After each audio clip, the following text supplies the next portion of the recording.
All right, welcome back to episode 3 of the Roll Tide Rewind Draft Breakdown series. If you haven't checked them out already, check out episode 1 on Evan Neal, episode 2 on Jameson Williams. We're staying with the offense for episode 3. We're going to break down John Metchie, very different type of receiver than Jameson Williams, obviously, as anyone who's watched any Alabama football knows, but still was a great contributor to Alabama's offense during his career. What his eventual NFL future will look like. So we're going to break down some plays from Metchie, look at the scouting report from NFL.com's Lance Zierlein, and talk about a few teams where we like his fit that we feel like could really help him flourish at the next level. So we're going to start off here showing kind of John Metchie's deep threat ability and route running. So I'm going to go ahead and run this and let Thomas, our X's and O's wizard, take it away. What do you see on this one, Thomas? Yeah, this is a game where John Metchie, this is, I guess, his breakout game because in 2020 he started to get more playing time, and like Alabama had Devontae Smith and Jalen Waddle, so it was hard in the beginning for him to to get to show out. But in the Texas A&M game, he really showed out. He had over 180 receiving yards. This play he doesn't make the catch because the ball's a little overthrown, but it's just a beautiful double move. It's one of three plays that he just burned the secondary, and two of them he was able to get long touchdowns, and I think we'll show one in a second. But this is like one of the a good routes. He fakes as he's going inside. He's able to use his whole body to get the safety to kind of bite. And once that safety bites, John Metchie runs right by him. And that should be a walk-in touchdown, just a missed throw by Mack, but an incredible route by John Metchie. Yeah, I just love how crisp that is. Like right here, this is Metchie at the top. He breaks inside and really sells that with his whole body. Really makes it very convincing for that safety number 9 there. The detail-oriented nature of Metchie's game is definitely one of his stronger assets. And Thomas, you alluded to another play in this A&M game where we'll see it here. We'll again see the pinpoint route running and the deep throw ability, right? Yeah. And it's just like it's almost exactly the same as the other one. Except instead of like trying to get the defender to bite inside like he did last time, he gets him to bite outside of his whole body. The defender makes one false step, and John Mechie's just too fast and just runs right by him. And like I said, this is one of three great routes he had in this game. This is one of his best games he had in his career. Yeah, and you touched on it, but the effect that this move has on the DB. First, let's watch let's start with what Mechie does, and then we'll look at what it does to the DB. So he gets to here. He kind of fakes his entire upper body to the outside, which I really like. It's not just a head fake. You know, he's got his head pointed over there, he's got his shoulders pointed over there, he's got his hips, his torso, his entire body looks like it's going out this way toward the sideline. And then watch what this DB does. Watch how he reacts. He starts kind of backpedaling and breaks out toward the sideline, and then Metchie cuts back inside and just has a ton of space there. I mean, there's nobody even close. That's the definition of a walk-in touchdown right there. So again, the detail oriented nature of his game is something I really like, being able to really run that route crisply and get the DB to bite on it. And then another play, this one not against A&M, this one against Tennessee. Again, we see the deep ball aspect of Mechie's game. But this one, I mean, if anyone saw those first few plays and said, okay, well, he was just in wide open space and anybody could catch that ball. You can see here catching the ball in traffic as well. He knows he's going to get crunched between those two defenders. He knows he's going to take a shot. He knows both of them have a chance to go up and contest that pass by Mack. But he does a nice job tracking the ball. And even though he knows he's going to take a hit, does a nice job holding on to it. Yeah, I think Yeah, that that's was just a an. bad pass. And he just Mhm. makes the most out of a bad situation. I think that's a good sign for his future in the NFL. Yeah, it's just an incredible play. Like I remember when I watched that live, my jaw dropped. I was like, "Wow, that's just an incredible play."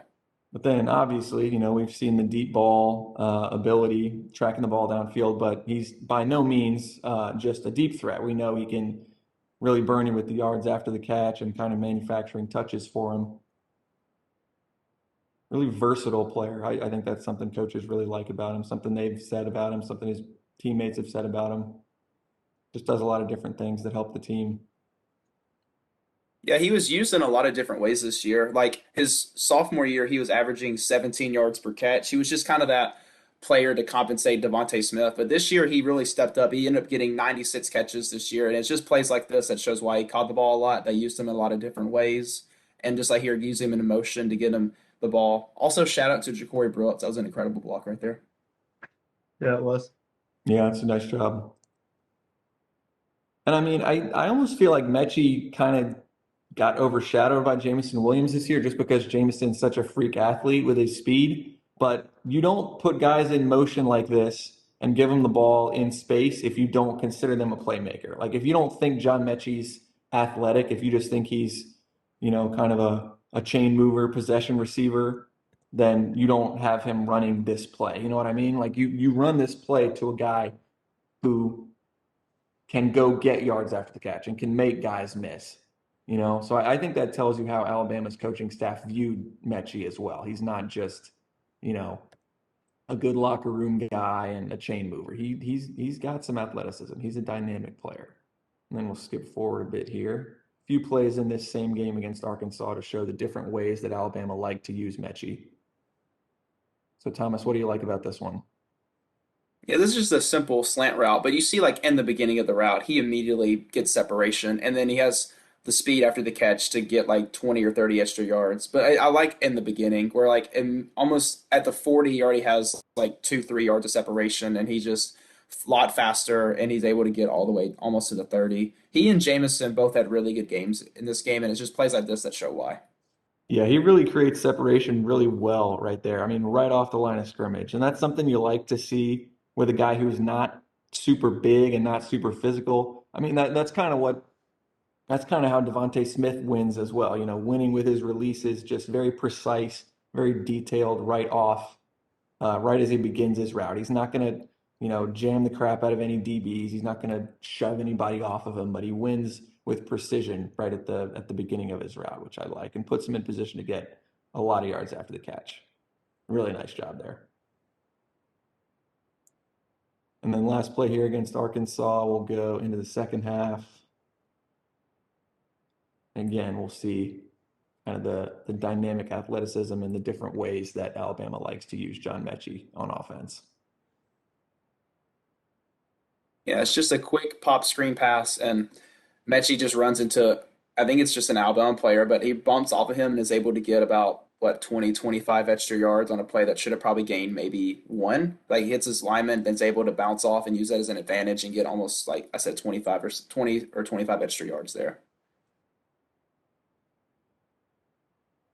And this one honestly reminds me of a play that we highlighted in Jameson Williams' video. It's very similar, just get the ball out there to the receiver and let him go make a play. And Jameson, again, on a similar play, got the ball in space, kind of cut it back inside, let his blockers go kind of clear a lane for him, and then the rest was up to him, and he did a nice job making guys miss. So again, the comparisons between Jameson and Metchie probably aren't, it's not too long of a list, but you can see a few similarities in how they were used. They weren't just the super speed guy and then the, smart, tough, but not very athletic guy. There's some similarities there in how they were used and in how the Alabama coaches viewed them and what they could bring to the offense.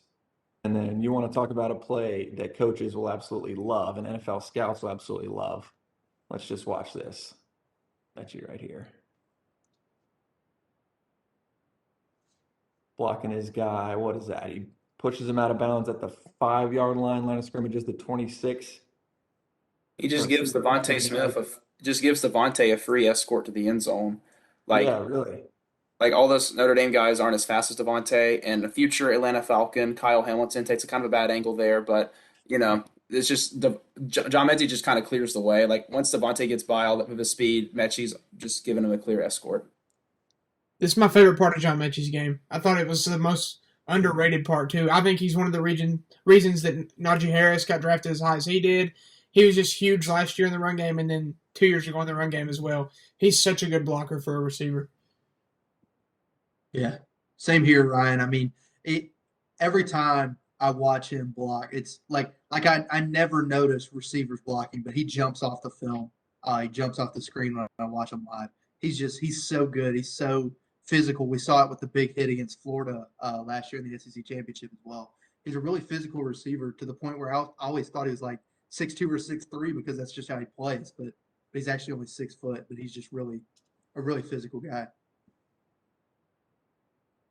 And I love the detail of the timing of this play. It tells you that Metchie is the type of player who pays attention to that, and it tells you how well coached the Alabama guys are. Look at when Metchie engages this guy. right as the ball gets there. He's not doing anything early to where he's going to get a pass interference call, right? He latches on to his defender that he's blocking right as the ball gets to Smitty. Perfect timing. He's got his hands in his chest. He's finishing his block downfield, and he pushes the guy all the way out of bounds, 20 yards downfield. That's awesome. NFL scouts and evaluators have their, whatever they call it, their red dot or their gold star of like the real team-oriented guys who are really like culture changers. This is the type of play that earns you a red dot or a gold star from NFL evaluators. That's awesome right there. You gotta love that. Another thing that I absolutely love, this was probably my favorite play from John Metchie, is just the intelligence. You can tell his quarterbacks love him and trust him. This isn't a dire situation backed up against their own end zone, down in a rivalry game late in the fourth quarter. And Bryce Young just finds his guy. Mechie's the experienced player who Bryce knows if he's in a pinch, just find Metchie because Metchie will make a play. And that's what he does here. He starts all the way over here. This is Metchie coming from the top of the formation.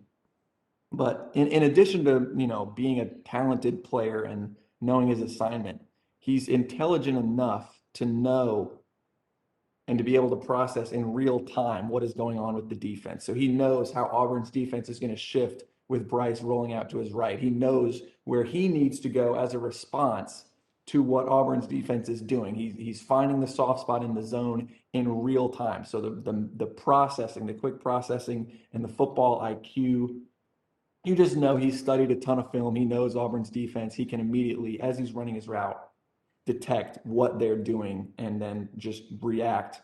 Really, it's almost like subconsciously. Like he sees what Bryce is doing, he sees what the defense is doing, and he just kind of naturally knows where to go. And that is really going to, that's the attribute that's going to help him earn his quarterback's trust at the next level. And that's obviously, you can't understate how important that is as an NFL wide receiver.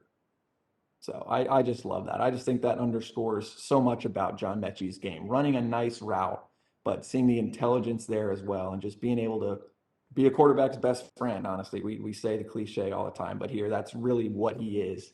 And this play does not happen without his intelligence and his knowledge of what Auburn's doing. Definitely. He had a play similar to this in the last drive. Like, this is the drive before the last one, but it's just another similar play. Bryce rolls out to his right, and Metchie finds a way to get open across the middle of the field. And the guy that's closest to guard him there is Roger McCreary, who a lot of people talked about after this game about how great he was. Well, I don't know if they watched the game or whatever, but Metchie had 13 catches for 150 yards in this game. So I don't know what they were talking about, but and they hype him up as it used to be a late first. Now it's an early, like a second round pick corner. So he's a pretty good corner, and Metchie had one of his best games of his career against Auburn. So not saying anything. And speaking of Roger McCreary getting burnt in important situations, I think this is a play most Alabama fans will remember pretty well, right? Got Metchie up top here on McCreary, as Cole alluded to. And I mean, just straight up beats him. I mean, there's not much you can really say. That's a really solid player against another really solid player. And Metchie, just with his route running, his precision, just executes better, just gets the upper hand on him, and couldn't have come at a better time. I mean, that's you run that play to the guy you trust the most, down in the red zone, in quadruple overtime on the road in a rivalry game, all your playoff hopes on the line. And Metchie was the guy they went to. I think that just says it all about how they view him and how much they trusted him to deliver.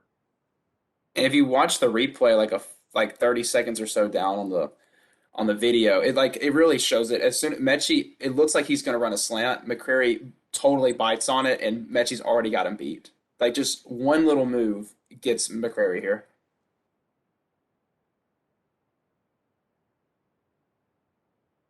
He just sells it so well, man. Like he just lingers on it just a little bit longer than you'd expect, and it really convinces McCreary of what that's going to be. And I mean, to create that much separation on a little short route like this, I mean, look at that. You can't ask for any more separation than that as a quarterback. helping your quarterback out so much to create that much separation on just a short little goal line route like that.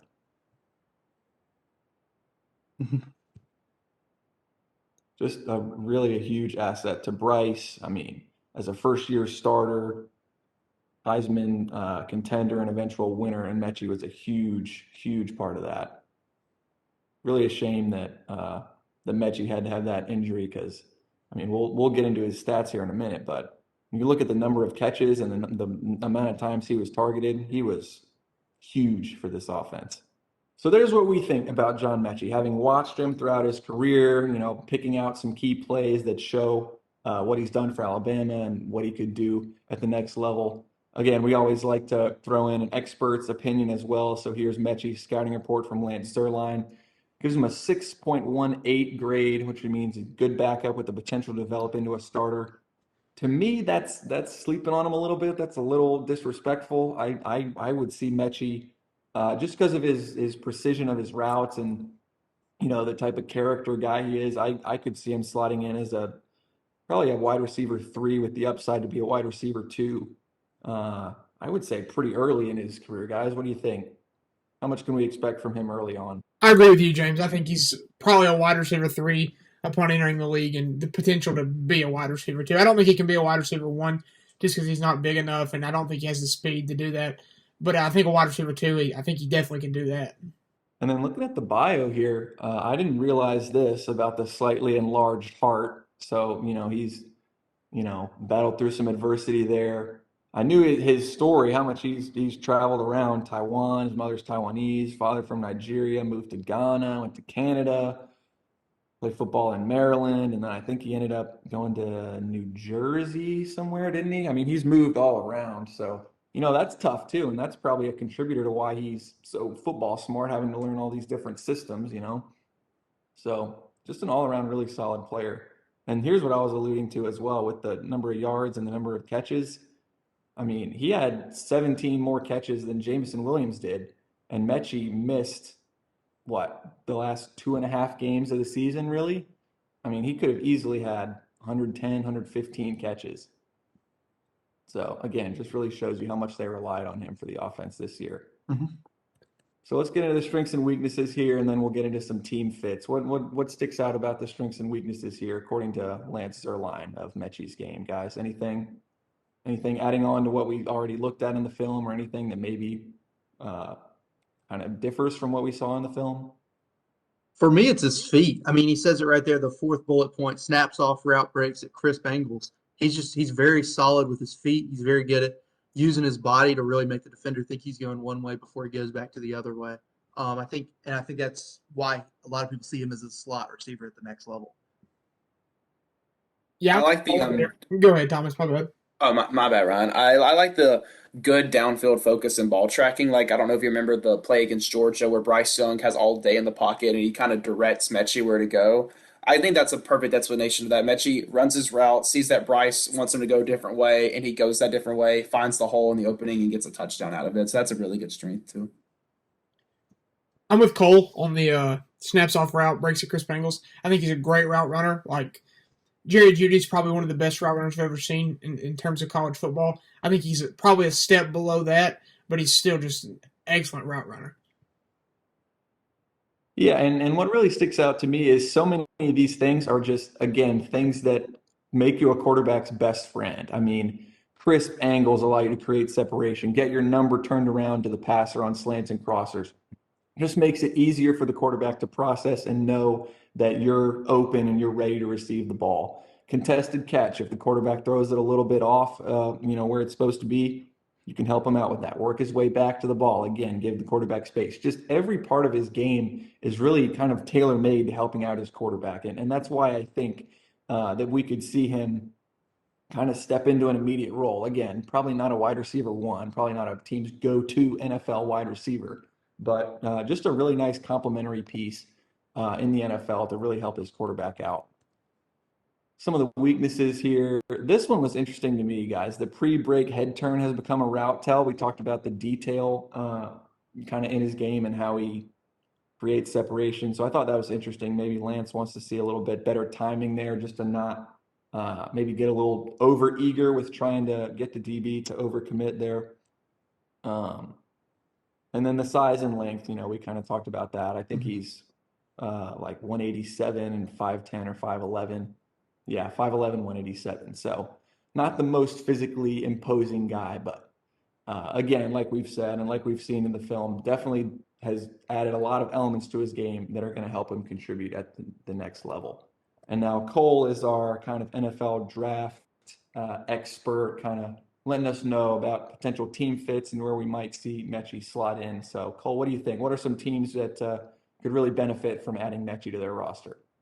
Yeah, so as far as where I think he's going to go, I think he's a day two guy, which is the second or the third round. I actually saw a tweet the other day. I couldn't find it in preparation for this, but it was somebody who was really pretty plugged in with NFL sources that said he thinks he's going to go in the second round. I think it'll be second or third round for sure. I think he's a really solid receiver, but like we said, he's probably get a little bit capped upside wise, so I don't think he's going to go in the first round, but likely a day two pick. A couple fits that I think make a lot of sense. The Patriots are the one that makes the most sense to me. He's already got the familiarity with Mac Jones. Obviously, they played together, and they love the quick, short area receivers. We've seen it with like Julian Edelman, Wes Welker, guys like that. I think he's a really good slot player, and I think he works best underneath, which is kind of where Mac Jones also works the best, is throwing the ball kind of short and just making the right decision over and over again. I think Metchie's really good in that kind of offense. And another place that I like a lot would be the Colts. The Colts don't have a first round pick, but they have a glaring need at their number two receiver across from Michael Pittman. So I think that makes a lot of sense. Pittman's more of the deep threat downfield where Metchie can kind of operate underneath. I think that would be a really good spot for him. I just wanted to add in two more teams that I kind of just thought about. Like we talked about the Packers with Jamison Williams. I feel like Metchie would be a great fit for the Packers. Now they have two first round picks at receiver, or two first round picks that they may use for receiver. So they probably won't pick John Metchie. But I think he'd be a good fit with Aaron Rodgers. Aaron Rodgers in that offense would find ways to make it work with John Metchie. And another team I just thought about was the Ravens because Lamar Jackson's not going to beat you with a deep ball, and he wants to find a guy open intermediate across the middle. And I think John Metchie would be a perfect fit for the Ravens offense. I thought about that just recently. I'll toss my beloved Washington Commanders into the ring as well. Right now, a lot of people are predicting us to pick a wide receiver, and with our first round pick, number 11, to complement Terry McLaurin, who's very good and about to get a $22 million a year contract. But I think Metchie would be a really good complement if we decide not to draft a guy in the first round, maybe draft him at pick 47 in the second round. I just think for all the reasons I've already said, he wouldn't have to be the guy. He wouldn't have to beat, each opposing team's number one corner because McLaurin could kind of take that attention away from him and just let Metchie kind of thrive underneath, run him on the occasional deep route, get him some manufactured touches like we've seen, just the versatility, which is something that Ron Rivera really likes. And just the character as well is something that the Commanders front office has really shown that they really care about and really look for when they're evaluating players. So I think he'd be a great fit in Washington as well. Really, there's nowhere where I don't think he would be a good fit. Good route runner and good IQ and good character will tend to fit in a lot of locker rooms. I hope he's a New England Patriot. That's pretty selfish of me, but just him and Mac being back together would make me very happy, and I think he fits everything our offense tries to do. So I hope he's a Patriot. I could definitely see that. Definitely fits the Patriot mold, like Cole said, for sure. And plus, with the relationship Saban and Belichick have, that Saban's raved about him. So I'm sure Belichick has a good idea of kind of how he is, not just as a football player, but just as a person in general, how he prepares and how much football means to him. So I think that's a wrap, guys. We got anything else to put a bow on this John Metchie video? Any other comments? All right. Well, let's go ahead and wrap it there. John Metchie has been, again, just a really important player for Alabama's offense over his career. Not the most eye-popping athlete in the world, but really just does everything that you would want a player to do in terms of, being a quarterback's best friend, you know, developed into more of a leadership role as all the guys before him, you know, Judy and Ruggs and Smitty and Waddle left. He was kind of left as the elder statesman of that group and really stepped into that role well. So we'll miss him in Alabama. He was a big asset to the offense, but very excited to see how he can help his quarterback out at the next level and the kind of pro career that he can carve out for himself. So thank you guys, as always, for tuning in to the Roll Tide Rewind Draft Breakdown Series. We'll be back with a few more videos before the draft, so make sure to keep an eye out for those. And if you haven't watched the Evan Neal and Jameson Williams videos, make sure you go back and watch those as well. Thanks for watching, and Roll Tide. Roll Tide. Well, Roll Tide.